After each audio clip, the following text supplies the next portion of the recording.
गुरु जी को और महर्षि वेदव्यास जी को शत नमन। हमारे सम्मानित मंच को, हमारे एवं अन्य सदस्य अधिकारियों को सादर नमन। अखिल भारतीय विद्यार्थी परिषद के अध्यक्ष निर्भय कुमार जी का मैं आभार प्रकट करता हूँ, जिन्होंने मुझे आज यहाँ उपस्थित होने का अवसर प्रदान किया।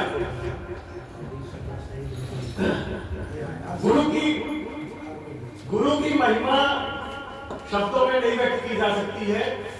हम पूरे आकाश को भी कागज बना लें और समुद्र को भी इंदु बना लें, तो भी हम गुरु की महिमा लिखने में समर्थ नहीं हो पाएंगे।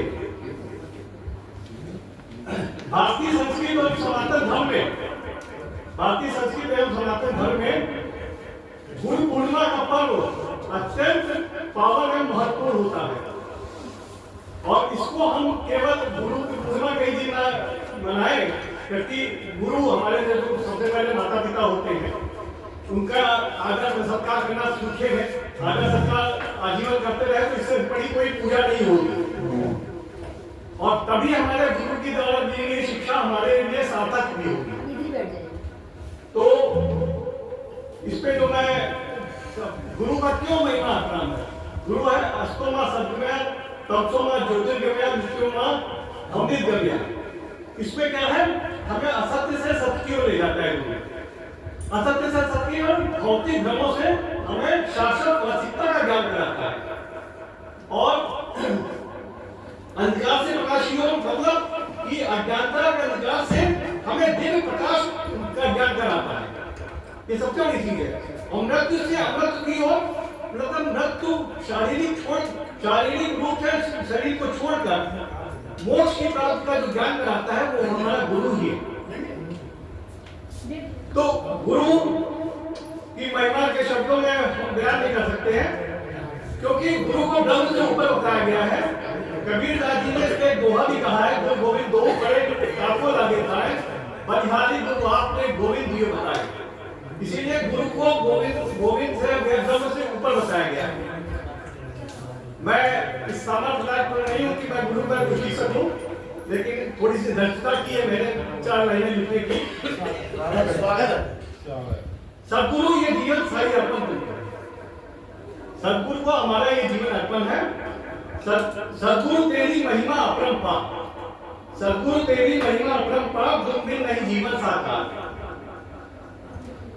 तुम ही हो जीवन का आधार। जिसके पास गुरु नहीं है उसका जीवन निराधार होता है। वो कर्तव्य पथ पे कभी सही दिशा में नहीं चल पाता है, भटकता ही रहता है जीवन भर।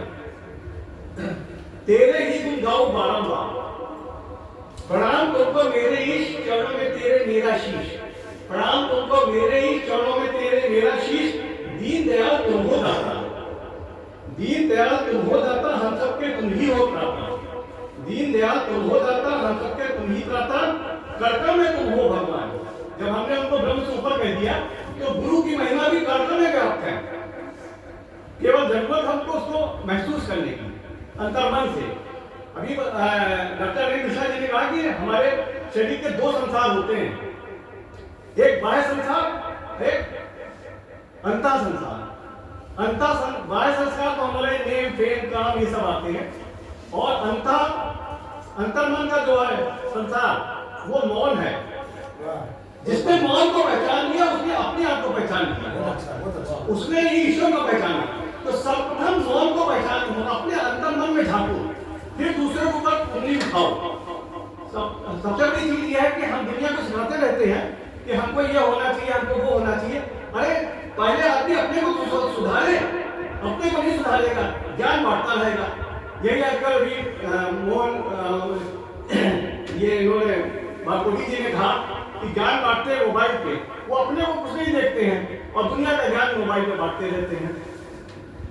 कर्तव्य में तुम हो भगवान, तेरी लीला शक्ति महान। कैसे करूं तेरे गुणगान, मैं हूं एक बालक नादान। कैसे करूं तेरे गुणगान, मैं हूं एक बालक नादान।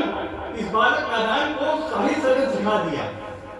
मैं विज्ञान के क्षेत्र का विज्ञान का छात्र रहा, और जीवन भर विज्ञान के क्षेत्र में मैंने फॉरेंसिक साइंस में गए मुद्दे उठाए, उनकी एनालिसिस की।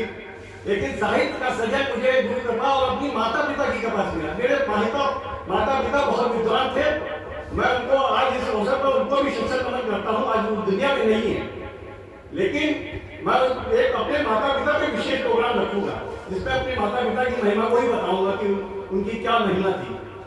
तो मैं इस बालक मैदान को तुमने अत्युत वरदान दिया, हाथों में कलम थमा दिया।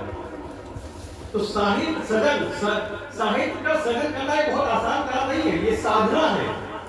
यदि आपको समाज के लिए उपयोगी और परोपकारी साहित्य की रचना करनी है तो वो आप एक साधक के रूप में दिखें, तब तो वो साधना के रूप में लोगों के बीच में जाएगी, अन्यथा बेकार है। मैंने एक कृति पूर्णोत्तर में लिखा है, बसर जी ने उसकी तारीफ भी बहुत की थी, और उसमें मैंने एक साधक के रूप में उस साधना को पूरी करने की कोशिश की है। पता नहीं कितना सफल हुआ नहीं सफल हुआ, ये सब आप ही लोग बता सकते हैं। हाथों में कलम थमा दिया, साहित्य सदन जा दिया। साहित्य सदन के इसी क्रम में श्रद्धा सुमन अर्पित तुमको, श्रद्धा सुमन अर्पित तुमको। दे दो सदगति मुझको, सद्गुरु को सत्सत नमन।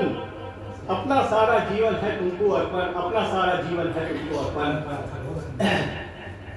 बस अंत में वैसे ही प्रार्थना करूंगा गुरु से कि हम सभी जितने लोग हैं सभी सुखी रहें, सभी निरोगी रहें और सभी का जीवन मंगलमय हो और सभी के जीवन में कोई कष्ट ना हो।